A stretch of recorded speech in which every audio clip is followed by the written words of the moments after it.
How to delete all of your Instagram photos or Instagram posts at once just on your laptop or on your mobile phone.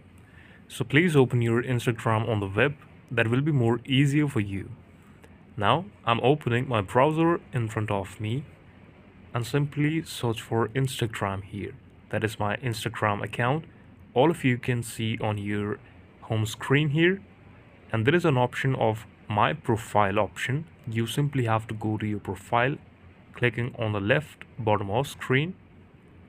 So these are my photos here, as you can see, and I can one by one click on the website or my post, then click on the three dots on the right top of the post, and from there I can choose to delete this photo. So there is nothing to do it at once. You cannot delete all the photos at once. You have to delete them one by one in this video. Thank you so much for watching it.